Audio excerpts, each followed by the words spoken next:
longest and tightest financial squeeze ever. Well, we've been putting more money into the NHS every year since we first came into government in 2010. But in real terms, it's been a squeeze. What we've seen on the NHS is the pressure's growing. And I think people saw that particularly, we saw that particularly this winter, as people live longer, often with more complex conditions. Of course, the pressure on the NHS is growing. And that's why I'm going to be speaking about how we deal with that in a speech I'm making tomorrow. And the NHS is now 70 years old, more or less. What are you bringing to the birthday party? Well, the NHS, as you say, Andrew, has been there for us for 70 years. What I'm doing in the speech tomorrow, in my announcement, is actually, it's about securing its future. Now, how are we going to do that? Well, we've worked with NHS leaders. We're going to ensure there's a 10-year plan for the NHS. That'll be a plan for world-class healthcare, more doctors, more nurses. It means extra money, significantly more money going into the NHS. How much? I'm just about to come on to that. I thought you might want to ask me that question. It means that at the end of 5 years, by 2023-24, there will be £20 billion more in real terms being spent on the NHS. Now, often figures like that, politicians quote figures like that, they don't often mean much to many people. Some people may remember seeing a figure on the side of a bus a while back of 350 million pounds a week, in cash. Well, I can tell you that what I'm announcing will mean that in 2023-24, there will be about £600 million a week in cash, more in cash, going into the NHS. Now, of course, we've got to fund that money. That will be through the Brexit dividend, the fact that we're no longer sending vast amounts of money every year to the EU once we leave the EU, and we as a country will be contributing a bit more. And in terms of the improvements we want to see improvements in the performance issues that matter to people today, A&E, waiting times, but I also want to see improved survival rates from cancer. I want to see better mental health services. And then there's one final thing, if I may, because I think it's so important. We're making the NHS our priority. We're putting this significant amount of extra money into it. We need to make sure that money is spent wisely, that it isn't wasted, that it isn't just used up on bureaucracy. And we'll be doing just that, because I want that money to be spent in the interests of patients. I'd like to unpack all of that, if I may, and carry on, start with the money. Can you give me a percentage figure for what this means in real terms, percentage, year-by-year average increases? Yes, I mean, it may vary a little from year to year, but it's about 3.4% average across the period. As I say, it may vary a little from year to year. So that equates to that's in real terms. So the Institute for Fiscal Studies said very recently, meaningful progress on waiting times, staff shortages and mental health, which you've just been talking about, will need growth of around 5%, not 3.4% for the next 5 years, much less than growth of 4% a year, and the NHS will be able to do little more than tread water. So you're not giving the NHS as much as the IFS and many of the health charities still say it needs. Well, I said earlier, Andrew, that we've been working on this with NHS leaders. And Simon Stevens, who heads NHS England, supports this. And he will now be working with clinicians, with doctors, with people in the NHS to put together the details of this 10-year plan. Now, as Prime Minister, I have to look at the various issues that are raised with me, people often asking me to put more money into this, more money into that. What we're doing is saying very clearly as a government that the NHS is our priority. And it's right, because the NHS matters to people. And, I'm a user of the NHS. If I may, the historic annual increase is 3.7, so you're still below that. We have looked carefully at what we put into the NHS to ensure that we deliver world-class healthcare. Because remember, what I want to ensure is we saw under the Labour government, under Tony Blair, there was a point where he put a lot of extra money into the NHS. Nearly half of that was not actually spent on patient care, on delivering for patients.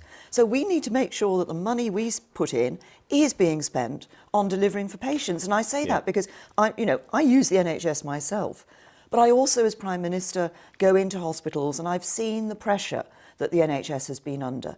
That's why it's right that we make this our priority, that we ensure that the staff in the NHS have the resources they need to deliver the healthcare that is right for people that we want to see. So, for instance, in this country, we have a waiting time for cancer. Once you've been diagnosed with cancer, you should be treated within 62 days. Do you know when the last time the government met that waiting time target was? Well, it's precisely because there have been problems in the performance that we've seen that I think it's important that we look at how we ensure that we improve performance for the future. But you mentioned the issue of cancer. 2.5 years is the answer. You mentioned the issue of cancer. Actually, I think the figure is that there are something like 7,000 people alive today who wouldn't have been, but are alive today as a result of the improved performance in the NHS in treating cancer. And that's important. But I want to see those survival rates improve further in future. For people at home, they hear all this about new money and new this and new plans and so forth, and they wonder, what does it mean for me? So if there's somebody with cancer who's watching this programme, worried about how long it takes to get treated, when will they start to see a change in the service as a result of the money that you're announcing today? Well, this will be about the 10-year plan that the NHS itself will work on and put together. Because I don't think it's right for me as a politician to say, well, you've got to do this by this point and so forth. I think what we need is the doctors, the staff in the NHS to come together and to put that 10-year plan in place. But what I want to see, as I say, is those improved survival rates. I want to see, we have some fantastic hospitals up and down this country, but we don't see every hospital able to perform an operating best practice. I want to see that across the country, across England. You mentioned the Brexit dividend a moment ago. Can I ask you straightforwardly, would you have been able to make this announcement if we were still inside the EU? Well, we are making an announcement which has, as I say, as a country, we will be contributing a bit more, but also we will have that sum of money that is available from the European Union. But we're leaving the question as to whether I'd be sitting here and saying this if we were going to carry on in the EU. It's completely hypothetical because we're not going to carry on in the EU. People voted and we're going to get it out. But this is from your point of view, this is a real Brexit dividend which can now be spent on the NHS. Yes, and I look at it in very simple terms. At the moment, as a member of the European Union, every year we send significant amounts of money spend significant amounts of money on our subscription, if you like, to the EU. When we leave, we won't be doing that. So the question is timing, It's right that we use that money. It's right that we use that money to spend on our priorities, and the NHS is our number one priority. Absolutely, but the question is timing, because you are spending, if I may say so, more than £40 billion of our money on the price of leaving the EU, and that's money that's going out of this country. So the question is, at what point does the tap reverse, as it were, and we start to get a net income flowing in? Because, you're announcing this money now, but there's no Brexit income yet, is there? Well, we haven't left the EU yet, and we'll be leaving the EU on the 29th of March 2019. As you know, there'll then be an implementation period to end December 2020. The figure that you quote about the amount of money that's was agreed last December as the financial settlement is about money that is part of what we would have been paying we signed up to the EU to pay over a particular period of time, because I said to the other leaders that for this budget plan period in the European Union, which ends in 2020, actually they shouldn't worry that our leaving was going to cause them to have to pay more. So after or see 2020, less. The money will start to flow back in the other direction. Well, that is the clear indication. The timing, one of the issues that was left open when we agreed the sum was the timing. There's a certain expectation over the time profile of that spending. A certain number of crossed fingers in all of this. It's not crossed fingers. These will be issues that will be finalised when we put the actual withdrawal agreement together into a legal treaty. And you've also said several times that the rest of us, as it were, will have to make our contribution to this payment as well. It's been suggested this will be done through some general tax rise, either through freezing tax thresholds or something like that. Will it also require extra borrowing? Well, if you look at what we've been able to do as a country so far in terms of putting more money into the NHS, because we've taken a balanced approach in our economy, we've been able to do that.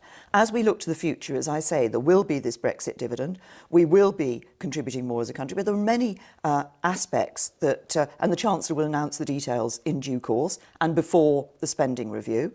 But there are many aspects, of course, that will change over the next few months potentially. in terms of we'll be looking at economic growth and at other issues. All right. The other big part of this, something that you got into a bit of trouble with during the election campaign, is social care.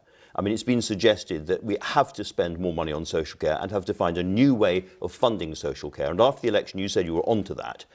How closely have you got to an answer? Well, we'll be publishing a green paper in due course on social care, but it is absolutely right that we must recognise the impact that social care has on the NHS and the way in which these work together. And I'm very clear that we need to ensure that in dealing with social care, it doesn't put added pressures onto the NHS. Indeed. We want to see this long-term plan for the NHS delivering for the NHS. And but to be, to be absolutely clear on that, if I may just for a second, is any of the money that you're announcing now for the NHS for social care, or is that a completely separate issue? This is money for the NHS. So we will address the social care issue. We'll publish a green paper on social care. We've actually already, as the Chancellor announced last year, put £2 billion extra into social care because we've seen the need there and we've put more money into it. Because your social care minister says, like, putting money into the NHS, very, very welcome, but it's a bit like running a bath with the taps full on and the plug out if you don't do social care as well. Well, of course there's a link between social care and health. Why did I put social care, responsibility for social care, into the Department of Health after the last election? Precisely because I recognise that these need to work together. Of course, they work, people see it, what people see, where they see the sort of rub up between social care and health, is about elderly people often kept in hospital longer than they need to be because there isn't the place perhaps in a care home available for them. We need to be addressing these issues, but the money I'm announcing, the £20 billion in real terms more in 2023-24 going into the NHS is for the NHS. Do you think the fact that you had to deal with your diabetes in the NHS predisposed you to be more willing to spend this kind of money? Well, as an MP and as an MP before I was diagnosed with diabetes, of course I used the NHS, I saw the NHS. But I think as a type 1 diabetic, at the time when I was diagnosed, I very much felt the NHS was there for me. Because when you get something like that, a diagnosis like that, you immediately think, well, how am I going to deal with it? How will I cope with it? And I've had fantastic support from my local GP's practice, from my consultant, and also from the specialists, the clinical specialist nurses who are there, who can advise you and help you. And I've really seen what the NHS means to somebody. Not just, on the odd day, but actually, for me, it's day by day. Can I turn to another issue on your plate and ask you, first of all, are you a woman of your word? Yes, I am, Andrew. And I suspect I know what the second question is going to be. The reason I'm asking that so bluntly is that a lot of your MPs this weekend wonder about that because they thought they had a private meeting with you. You were about to lose a vote. It seems you might lose a vote on the floor of the House of Commons on the withdrawal bill, and you brought in a group of Tory rebels and you told them that you were going to give them a certain kind of support, and then afterwards they think you changed your mind or you broke your word. What I did talk to people. Let's just, if I can just set the context for this. The EU withdrawal bill is an important bill. It is part of the legislation we need in order to be able to leave the European Union. And we're leaving the European Union because Parliament asked the British people what their choice was, and they clearly chose that we should leave the European Union, and we're going to deliver on that. But as we put the bill through, there were some concerns expressed about the particular role of Parliament in the future. I did indeed meet a group of my fellow MPs. I listened to their concerns and I undertook to consider their concerns. And the next day I stood up in Prime Minister's questions and said I'd put an amendment down in the House of Lords. I've done exactly that. Well, but if I may, what's important about this is that we recognise the concerns that people have about the role of Parliament. But there are two things I'm also very clear about, which is, first of all, that Parliament cannot tie the hands of government in negotiations. If you think about it, as we're sitting there negotiating on the details of our future relationship or our withdrawal agreement, we can't have a situation where every time we have to take a decision, we have to go back and have a lengthy debate. And Parliament can't tie government's hands in negotiations. But it's also important that Parliament cannot and should not overturn the will of the British people, which was to leave the EU. Can I put it as it's seen by the people on the other side of this argument, which is that this only happens in the event of no deal, which you don't want, not many people want a no deal, and it would be a solemn, difficult moment possibly for the country if that happened. And they say that Parliament, as our sovereign legislative and decision-making body, ought to have, as it were, a hand on the wheel or some sense of guiding the country about what happens next, and that your amendment doesn't allow them really to do that, and their amendment did. And therefore it is about the centrality of Parliament. And after all, this is all about reclaiming sovereignty of Parliament. Well, it is, and Parliament is, we've always said that Parliament was going to be able to express its view on this issue, to have a meaningful vote on this issue. There's a debate about what those words mean. I've listened carefully to the concerns. I've put an amendment down that I think balances this issue of the role of Parliament together with the need for us to ensure that we don't overturn the decision of the British people. But what we're talking about here, Andrew, if you just think about it, we've just spent some time talking about a really significant announcement about the future of our National Health Service, which matters to people in this country on a day-to-day basis. What we're now discussing is whether a particular motion in the House of Commons should be amendable or unamendable. Well, that's the other side of this. What I'm clear about is that we need to recognise the role of Parliament, but ensure that government's hands can't be tied in negotiations, and that Parliament does not overturn the will of the people. Because on the other side of the argument, as it were, the ardent Brexiteers fear that bit by bit, compromise by compromise, kind of prevarication by prevarication, with lots and lots of clever, complicated language and great complexity, we are being drawn into a relationship with the EU, so that we do leave legally, but actually we don't really leave. You know, we're close to the we're inside or close to the customs union, we're very close to the single market, and in effect we haven't really left. Well, first of all, we're not going to be inside the customs union. I've said that on a number of occasions. I'm happy to repeat it now. But what do we need to ensure when we leave the European Union that we have? We want to continue to have a really good trading relationship with the European Union, and that's customs is part of that, but there are other issues that will be part of that as well. But we want to make sure that we've got an independent trade policy so we can negotiate trade deals around the rest of the world. There's some other aspects where we will continue to work with the European Union. There is a sense that we're getting stuck, we're getting ground down. They are being tougher and tougher day by day, week by week, as they see drift and division at Westminster. No, what we see happening, and let me just sort of, if we step back, Andrew, I have to say that before December, when we were coming to the council meeting that was looking at moving on in our considerations, in our talks with the EU, there was a lot of scepticism about, oh, you're not going to get a deal there, you're not going to get an agreement. We got it. Yeah. Similarly, before March, everybody said, oh, you're not going to get agreement on the implementation period.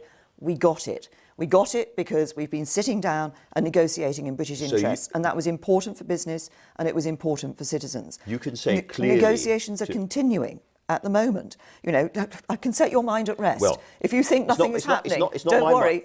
There's lots of negotiation continuing. It's not my mind we're being clear about our position. It's the Foreign Secretary's mind.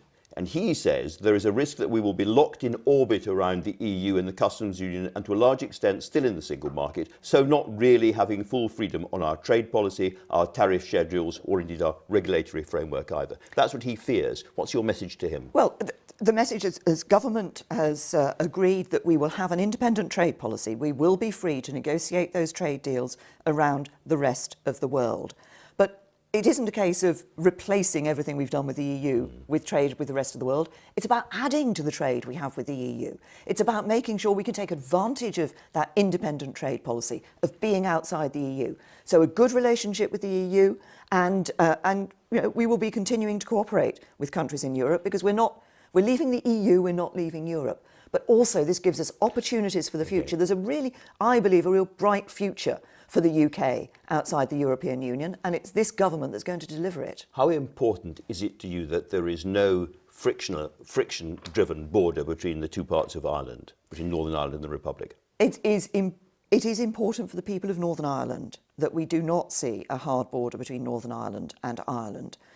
The way I would put it, it's about people being able to lead their lives, carry on leading their lives as they do today. But can I just explain why? It's about people. But it's also really important about the United Kingdom and about this government working for all parts of the United Kingdom. What we've seen from the European Commission are some ideas, one idea in particular, that would effectively put a border down which would separate off Northern Ireland from Great Britain. That's not acceptable. Right. That's not acceptable. And We're it's one not acceptable united to have a hard kingdom. border on the island of Ireland either, you've said. Yes, that's crucial. Absolutely. We're committed. Again, your Foreign Secretary says this is allowing the tail to wag the dog. And he says it's absurd, beyond belief, that we're allowing the tail to wag the dog in this way. We're allowing the whole of our agenda to be dictated by this folly. That's your Foreign Secretary. The issue of the border between Northern Ireland and Ireland is an important element in the talks that we're undertaking with the European Union. But of course it is one part of a very big picture, because as a country we're ambitious for the partnership that we can develop with the European Union on the economy. Most focus is on the economy, but also on security matters as well. Yeah. We want to be able to continue to cooperate with countries inside Europe in the best interests of the UK. And I think the cooperation in the best interests of the UK will also be in the interests of the EU. But they're not behaving like that, are they? Not when it comes to Galileo, not when it comes to the passport issue for criminals and so forth. They see a Prime Minister who is caught between different Tory factions, and you're kind of frozen between the hard Brexiteers and the soft Brexiteers, and you're trying to placate one group and then the other group, and therefore they think they can take you for a fool, really, in the end. No, Andrew, that's not right at all. Let's just look at Galileo. Because this is an issue. It's about the future elements in terms of security for the future. The UK has been contributing significantly to the Galileo programme so far. Yes, the EU are saying that they don't think in the future, as not being a member of the EU, we can continue to contribute and have the access that we would have as a member of the EU. We're still discussing that with them. But what I have said, what we as a government have said, what we've been very clear about to them is that may be your decision. If that is, we'll still discuss it. But if it is your decision, then we will ensure that we have what Britain needs, and we will do it ourselves. When it comes to all of these issues, again, your Foreign Secretary has said you need a different tone. You need to be more combative. You've been described famously by Ken Clarke as a bloody difficult woman. And the question is, are you being difficult enough when it comes to the EU? Do we need a change of tone? Is it time to play hardball? It is time to ensure that we get on with the complicated, intricate job of actually sitting down and working through all the various issues we need to work through. I've been clear that we are going to have, what we're going to do is in the week beginning the 9th of July, we'll publish a white paper which will set out in more detail than the speeches any of us have given. I've given speeches, David Davis has, Philip Hammond, Liam Fox on these issues. We'll set out in more detail the ambition we have for the relationship with the European Union in future. But can I just say this? We've reached the agreements we've reached so far in December and in March by the UK being very clear about where its interests lay and ensuring that those decisions reflect UK interests. And the deal that I want to negotiate will be a deal that will be good for Britain. When Jeremy Corbyn again quoted the Foreign Secretary at you saying you should be more like Trump, you kind of froze and you gave him the death stare. What was going through your mind at that moment? Well, you know, lots of people, somebody else actually yesterday talked to me about this thing they call the sort of death stare. I'm not really conscious that I'm doing it at the time. But you were very cross, weren't you? What was going through my mind was that actually I don't think Jeremy Corbyn understands what these negotiations are really about. I don't think, you remember Jeremy Corbyn is the man who said we should trigger Article 50 immediately after the referendum vote, when no preparation had been made for the discussions for the negotiations. Nobody had done work on what the issues that needed to be addressed. We have been ensuring that we do the job for the British people. We're leaving the EU, but we're going to make sure we get a good deal. Just one final question, if I may, one final area, which is, why do you think it is possible for a Conservative MP to stop a law going through the House of Commons that would have banned men taking photographs up women's skirts? Why did that happen? Well, first of all, I think that upskirting it's invasive, it's degrading, it's offensive. And what I'm going to do in response to what happened is to ensure that that bill was blocked.